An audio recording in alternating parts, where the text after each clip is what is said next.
Dans l'islamique mysticisme, rien n'est inutile dans la création d'Allah subhanahu wa ta'ala.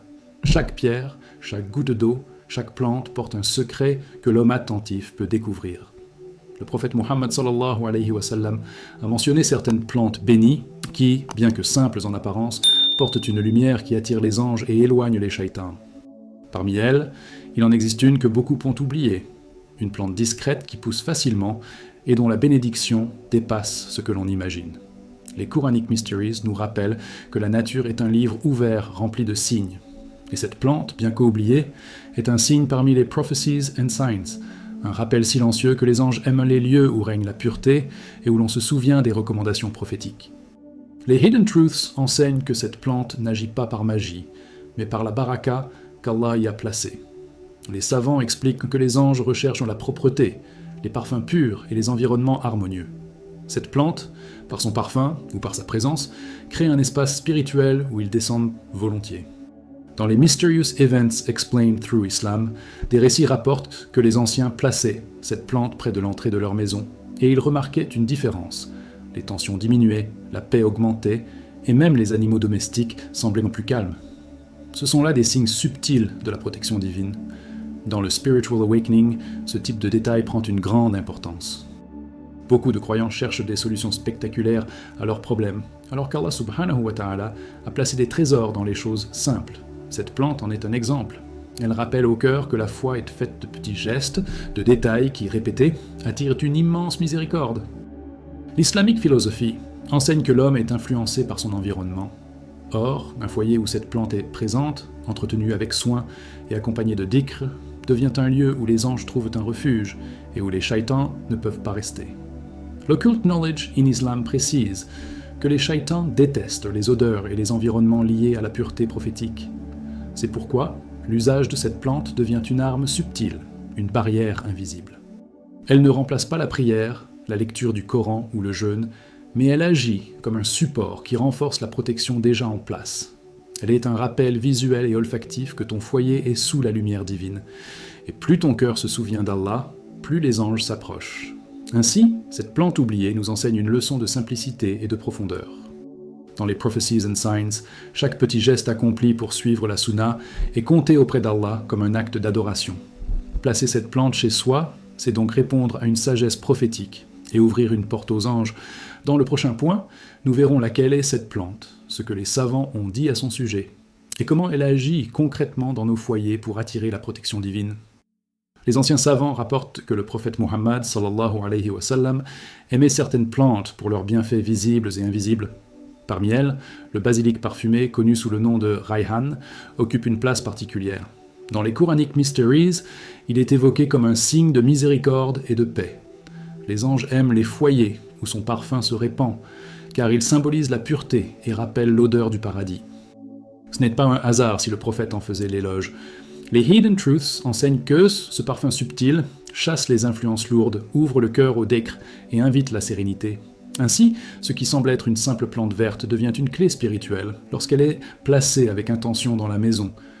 Les Prophecies and Signs expliquent que la nature n'est jamais muette. Chaque création d'Allah subhanahu wa ta'ala est un message pour celui qui réfléchit.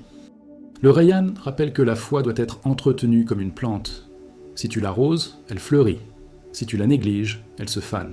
Dans l'islamique philosophie, les savants disent que celui qui vit entouré de signes de pureté est plus enclin à se purifier intérieurement. Ainsi, avoir cette plante chez soi est plus qu'un choix décoratif. C'est un rappel constant à la vigilance spirituelle. Chaque souffle imprégné de son parfum devient une petite invocation silencieuse. Certains récits transmis dans les Mysterious Events Explained Through Islam montrent que des familles qui entretenaient cette plante voyaient une atmosphère de paix régner chez elles, moins de disputes, plus de douceur dans les relations, un sommeil plus paisible. Était-ce une simple coïncidence ? Les savants répondent que non, les anges aiment ces foyers et apportent avec eux la tranquillité et la baraka. L'Occult Knowledge in Islam précise que les shaitans, eux, détestent la présence du Rayyan, car il leur rappelle la lumière du monde invisible qu'ils ne supportent pas.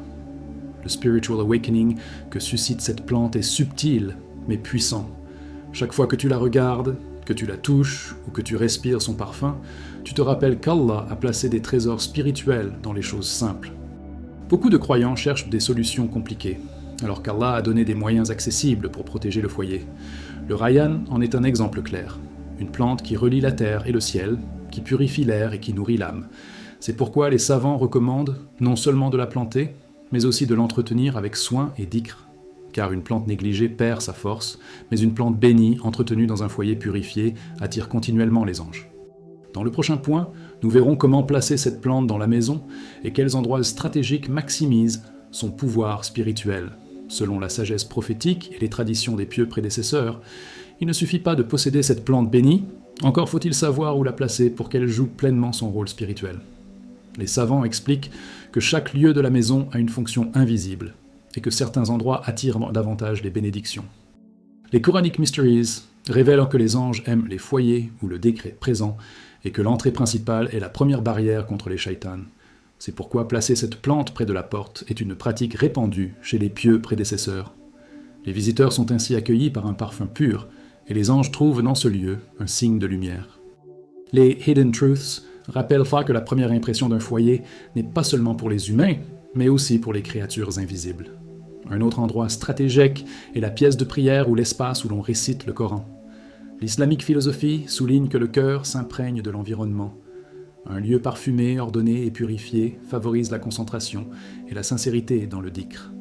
Avoir cette plante dans un coin de la salle de prière devient un rappel constant de la présence des anges et un soutien subtil à la spiritualité. Les Prophecies and Signs rapportent que le prophète Muhammad sallallahu alayhi wa sallam aimait entourer les lieux de culte de pureté et de simplicité, car c'est dans un environnement humble et pur que la lumière se déploie. Dans les Mysterious Events Explained Through Islam, certains racontent que des familles qui plaçaient cette plante dans leur chambre remarquaient une amélioration de leur sommeil. Les cauchemars disparaissaient et les enfants dormaient plus paisiblement. Les savants expliquent que ce n'est pas la plante en elle-même qui agit, mais la baraka qu'Allah subhanahu wa ta'ala y a placée, qui attire les anges et chasse les influences invisibles. L'Occult Knowledge in Islam ajoute que les shaitans, incapables de supporter les lieux purifiés et parfumés, évitent dans ces espaces. Le spiritual awakening que cela provoque est simple mais profond. Tu apprends que chaque détail de ton foyer peut devenir une adoration. Placer une plante au bon endroit, avec l'intention de purifier l'espace pour Allah, n'est pas une décoration, mais une ibada. C'est une façon de montrer que ta maison est une forteresse spirituelle, où les règles divines s'appliquent même dans l'organisation des objets. Cela rend chaque instant de la vie quotidienne imprégné de sens. Ainsi, le choix de l'emplacement n'est pas anodin. Il reflète ta vigilance et ta volonté d'appliquer la sunna dans les détails. Une plante près de l'entrée, une autre dans la salle de prière, une dans la chambre. Chacune devient un rappel et une barrière. Dans le prochain point, nous verrons comment entretenir cette plante avec dhikr et récitation pour en faire un véritable outil de purification et non seulement un élément passif du décor. Posséder cette plante bénie dans ta maison est une chose, mais l'entretenir avec conscience spirituelle en est une autre. Les savants rappellent que chaque acte de soin, lorsqu'il est accompagné de dhikr, se transforme en adoration. Arroser cette plante en récitant Bismillah, ou en répétant Subhanallah, Alhamdulillah, Allahu Akbar, c'est infuser dans son entretien une lumière invisible. Les Quranic Mysteries expliquent que les anges descendent là où le nom d'Allah est prononcé. Et si ce nom accompagne chaque geste d'arrosage ou de taille, la plante devient une lampe spirituelle dans le foyer. Les Hidden Truths disent que même les éléments muets louent Allah subhanahu wa ta'ala, et que celui qui participe à leur entretien participe aussi à ce chant silencieux. Dans l'islamique philosophie, on apprend que la création est un miroir du cœur. Si tu prends soin de cette plante, tu prends en réalité soin de ton âme. Sa croissance, sa santé, son parfum dépendent de ton attention. De la même manière, ta foi dépend de ton effort quotidien. Les Prophecies and Signs rappellent que le prophète Muhammad sallallahu alayhi wa sallam encourageait les croyants à être attentifs aux petits gestes, car ils révèlent la sincérité du cœur. Entretenir cette plante devient donc une école silencieuse où chaque feuille rappelle la patience et chaque fleur rappelle la miséricorde. Les Mysterious Events Explained Through Islam relatent que certains pieux prédécesseurs associaient toujours l'entretien de leurs plantes à des récitations coraniques. Ils lisaient Al-Fatiha, Ayat al-Kursi ou encore les 2 dernières sourates du Coran tout en arrosant, convaincus que cette pratique transformait leur foyer en lieu béni. L'Occult Knowledge in Islam confirme que les shaitans ne supportent pas la combinaison du parfum pur, de l'eau et de la récitation du Coran. Ce rituel simple mais puissant ferme les portes de l'invisible malveillant et ouvre celles de la lumière divine. Le spiritual awakening que tu expérimentes en pratiquant cela est profond. Ce qui était une corvée devient un moment d'intimité avec Allah. Tu ne verses pas seulement de l'eau sur une plante, tu verses des bénédictions sur ton foyer. Tu ne tailles pas seulement une feuille, tu tailles les mauvaises pensées de ton cœur. Cette pratique apprend à voir le monde matériel comme un support d'adoration, une extension de la prière et du dhikr. Ainsi, l'entretien de cette plante n'est pas un simple acte d'horticulture, mais une discipline spirituelle. Plus tu la soignes avec des invocations et des récitations, plus elle devient un signe vivant de la protection d'Allah subhanahu wa ta'ala.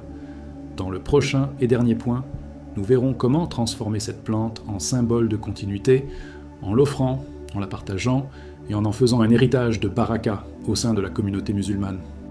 Lorsque le croyant découvre la valeur spirituelle de cette plante, il comprend que sa bénédiction n'est pas faite pour être gardée uniquement pour lui. Les savants enseignent que partager ce qui attire la protection d'Allah subhanahu wa ta'ala est une forme de sadaqa. Offrir un rameau de cette plante à un frère, une sœur ou un voisin, c'est semer la baraka dans un autre foyer. Les Quranic Mysteries rappellent que chaque bonne action se multiplie, et les Prophecies and Signs disent que celui qui montre un chemin de bien reçoit la même récompense que celui qui le suit. En transmettant cette plante, tu transmets aussi une lumière invisible qui attire les anges. Les Hidden Truths enseignent que la continuité de la baraka repose sur le partage. Tout comme l'eau ne doit pas être retenue, mais circuler, la bénédiction d'Allah doit être diffusée. Les Mysterious Events Explained Through Islam rapportent des histoires de familles entières protégées, après qu'un seul membre ait introduit cette plante dans la maison et l'ait ensuite offerte aux proches. Le prophète Muhammad sallallahu alayhi wa sallam a dit « Le croyant est comme une palme, fort, généreux et utile aux autres. » Cette sagesse s'applique aussi aux plantes bénies. Elles doivent circuler, se multiplier et étendre leur protection. L'islamique philosophie explique que la vraie richesse n'est pas de posséder, mais de transmettre. Un foyer qui garde pour lui seul la bénédiction finit par l'affaiblir, alors qu'un foyer qui la partage voit sa lumière se renforcer. En offrant cette plante, tu n'offres pas seulement un objet, tu offres un rappel, une protection, un enseignement. Tu dis silencieusement « Souviens-toi que les anges aiment ce qui est pur et parfumé, et protège ta maison en suivant cette sagesse prophétique. » Dans l'Occult Knowledge in Islam, il est dit que la bénédiction se déplace avec les objets porteurs de dhikr et d'intentions pures. Une plante cultivée dans un foyer où le Coran est récité, où l'on prie et où l'on fait du dhikr, transporte avec elle cette lumière. Celui qui la reçoit n'accueille pas seulement une plante, mais aussi une part de l'atmosphère spirituelle de son origine.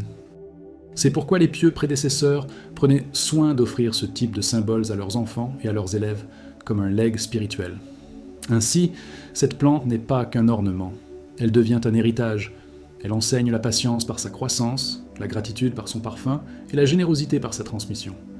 En la partageant, tu continues une chaîne prophétique qui relie la nature, l'homme et le ciel. Dans la conclusion, nous verrons comment ce geste simple rappelle que la foi se vit dans les détails et que même une plante peut devenir un signe de la protection d'Allah subhanahu wa ta'ala dans ta vie et dans celle de ta communauté. Et toi, connaissais-tu cette plante bénie mentionnée par le prophète sallallahu alayhi wa sallam? Vas-tu l'introduire dans ta maison pour voir comment Allah subhanahu wa ta'ala attire ses anges et protège ton foyer? Partage ton avis et ton expérience dans les commentaires, car ton témoignage peut inspirer d'autres croyants. Abonne-toi maintenant à Les Voix de la Lumière et active la cloche pour ne rien manquer de nos prochains enseignements remplis de Hidden Truths, de Quranic Mysteries et de Prophecies and Signs. Et juste ici, clique sur la vidéo recommandée. Tu y découvriras un autre secret prophétique capable de transformer ton quotidien. Qu'Allah subhanahu wa ta'ala remplisse ta maison de lumière et de baraka. À très bientôt sur Les Voix de la Lumière.